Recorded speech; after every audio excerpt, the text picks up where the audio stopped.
Welcome to Saray Wealth.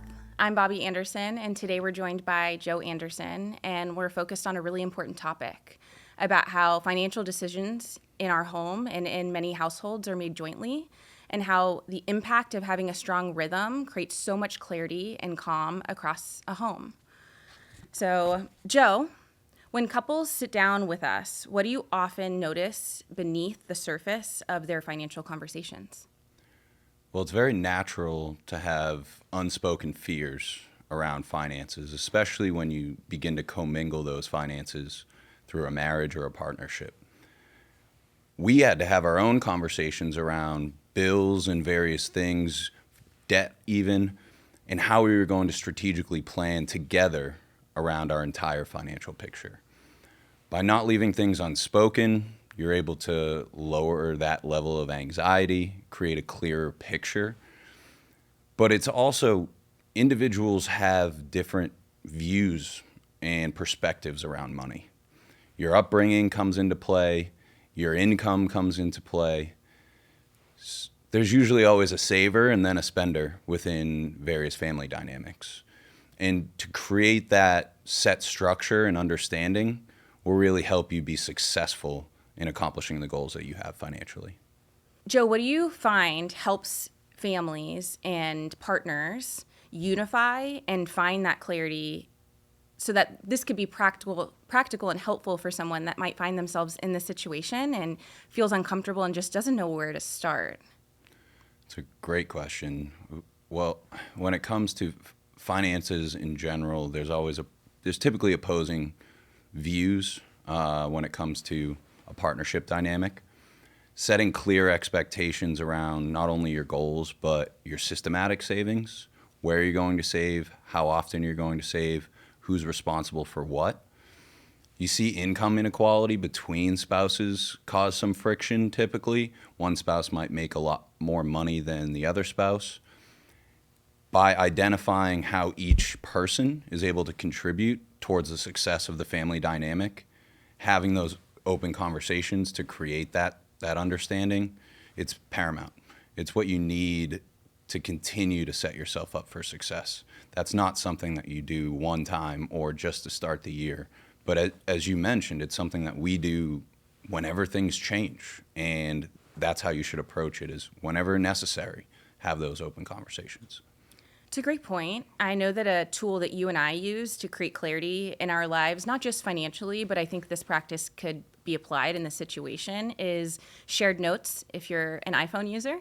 I don't know about Samsung and Android, but then I can document my notes and ideas and thoughts to ensure that they're captured in our next conversation, where I'm avoiding moments of stress to introduce things just because I don't want to lose sight of something really important.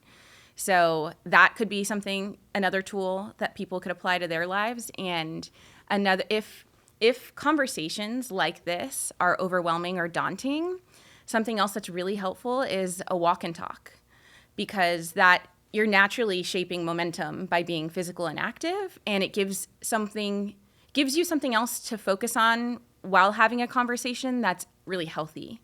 And that can really support positive outcomes if there's stress or anxiety surrounding any of these conversations. Once the foundation of your financial goals is transparent and outlined, decisions become a lot easier to make as a couple. You have this lens of your values that you've shared together, and it helps identify, or it helps these financial decisions that come up be handled in a lot easier, streamlined, systematic, transparent way. I think having that style of conversation is so important, and it's just often overlooked. Having conversations around money is not everyone's favorite, especially if you are the type of person who isn't maybe the most financially savvy, or you're not making the proper financial decisions. It's very easy to bury your head in the sand. It's important to have these conversations so that you can address things that might be off well before they fester and become a much larger issue to you and your family. Something I've also observed through the way that we serve our collective and the families that you work with is that when there's a really strong partnership, most often, if not always, correct me if I'm wrong, both parties are always present for these conversations in these meetings. Would you agree or? Yes. Families that really pride themselves on this style of values, they're always both in the room. There's usually always a driver, usually always one person that's more financially savvy, or it's just something they enjoy and they take on that responsibility. But it's also a reason why you need to have advocates outside of your family to ensure that there's a relationship that is consistent. God forbid something does happen to that driver. That's the issue I see happen time and time again, is one spouse is the one who's completely familiar with the financial picture. They make all the financial decisions, and then they're gone. That's a really poor way to set your spouse up for success or your family in general. So setting the expectations and the values, creating an understanding around the why, whether they know the nitty-gritty or not, whether they know all the granular details or not, understanding conceptually the why behind how everything is, what you have in place. I can't say enough about how important that is for financial success. I love that. And something that you have done to be a leader for me in our home is you've educated me on the tools that we have access to that help create cohesion across all of these different situations that we have going on in our lives. And that has created a sense of maybe not literacy, but independence, where I feel that if I need something that I'm not personally knowledgeable on, I know where to start within our system of finding support and resources. So for anyone out there, if you have any type of tool that you're using through the way that you're creating clarity in your financial life, I would highly encourage you to start creating stewardship amongst your family by educating and training others on how to leverage the tools to find success. It makes me think about how often people won't ask a question just because of fear of maybe feeling stupid, or you think about the classroom.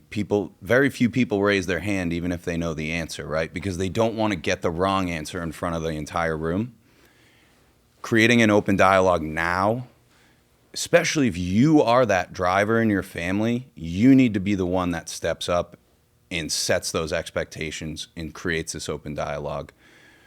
Because otherwise, the questions that the other spouse might have or other family members might have will be left unanswered.